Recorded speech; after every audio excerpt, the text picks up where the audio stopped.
حضرت لال شہباز قلندر رحمتullah علیہ محلہ کانوگن جو کہ ہندوؤں کا اکثریتی محلہ تھا اس کے قریب ہی بیٹھا کرتے تھے۔ اس محلے میں کانوگان کا ایک خاندان رہتا تھا۔ یہ لوگ پردے کے بہت پابند تھے۔ ان کی عورتیں ڈولی میں بیٹھ کر آیا جایا کرتی تھیں۔ کانوگان خاندان کی ایک عورت حضرت لال شہباز قلندر رحمتullah علیہ سے بے حد عقیدت رکھتی تھی۔ جب بھی آپ گلی میں آ کر بیٹھتے وہ عورت بھی کھڑکی میں آ کر گھنٹوں حضرت لال شہباز قلندر رحمتullah علیہ کا نظارہ کرتی رہتی۔ عورت کی شدید خواہش تھی کہ وہ کسی طرح حضرت لال شہباز قلندر رحمتullah علیہ کا دیدار کر لے، مگر آپ ہمیشہ سر جھکا کر بیٹھتے تھے، اس لیے وہ اپنی کوششوں میں کامیاب نہ ہو سکی۔ ایک دن ہندو عورت کی وحشت اس قدر بڑھی کہ اس نے شوق دیدار میں کھڑکی سے چھلانگ لگا دی اور حضرت لال شہباز قلندر رحمتullah علیہ کے قدموں میں جا گری۔ اونچائی سے گرنے کے سبب ہندو عورت شدید زخمی ہو گئی تھی۔ اس نے ایک نظر حضرت لال شہباز قلندر رحمتullah علیہ کے چہرے مبارک کو دیکھا اور دنیا سے رخصت ہو گئی۔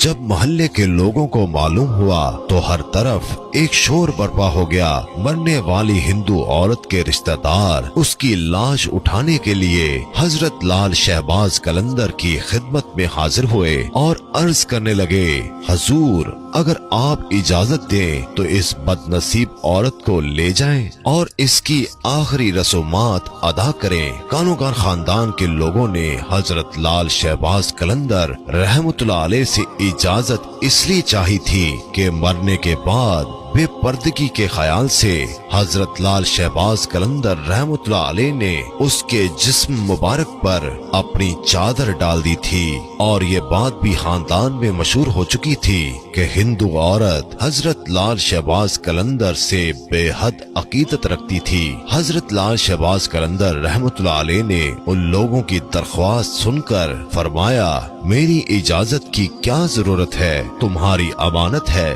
جہاں چاہو لے جاؤ۔ حضرت لال شہباز قلندر کی اجازت کے بعد اس لڑکی کے رشتہ داروں نے لاش اٹھانے کی کوشش کی مگر اپنے مقصد میں ناکام رہے۔ انہیں ایسا محسوس ہو رہا تھا کہ جیسے لاش بہت زیادہ وزنی ہو گئی ہے۔ دوسرے عزیزوں کو بلایا گیا مگر 15-20 افراد مل کر بھی ایک کمزور سی عورت کو نہ اٹھا سکے۔ ایسا لگتا تھا کہ جیسے لاش زمین سے چپک گئی ہے۔ حضرت لال شہباز قلندر رحمتullah علیہ نے ان لوگوں کو حیران اور پریشان دیکھ کر فرمایا، اگر تم پورے شہر کے ہندوؤں کو بھی جمع کر لو گے تو یہ لاش نہ اٹھ سکے گی۔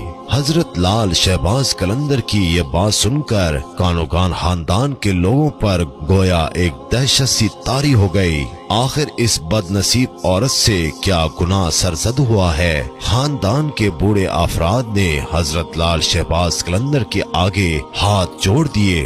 گناہ اور ثواب کی بات نہیں، حضرت لال شہباز قلندر رحمتullah علیہ نے پرجلال لہجے میں فرمایا، اس عورت کی قسمت میں جلنا نہیں، پھر ہم کیا کریں؟ اس عجیب و غریب صورتحال سے اہل علاقہ بہت پریشان تھے۔ اگر تم اسے دفن کرنے کا وعدہ کر لو تو لاش اٹھ جائے گی۔ حضرت لال شہباز قلندر رحمتullah علیہ نے فرمایا، پھر ایسا ہی ہوا۔ ہندو عورت کی ارتھی اٹھنے کی بجائے جنازہ اٹھا اور اسے مسلمانوں کے طریقے پر دفن کیا گیا۔ حضرت لال شہباز قلندر کی یہ کرامت دیکھ کر کئی ہندو آپ کے دستے مبارک پر ایمان لے آئے۔ اس عورت کی قبر آج بھی سیون میں موجود ہے۔ حضرت لال شہباز قلندر کے عرس کے موقع پر اس کی قبر سے مہندی اٹھتی ہے اور مہندی مختلف علاقوں سے گزر کر حضرت لال شہباز قلندر رحمتullah علیہ کی درگاہ پر لائی جاتی ہے۔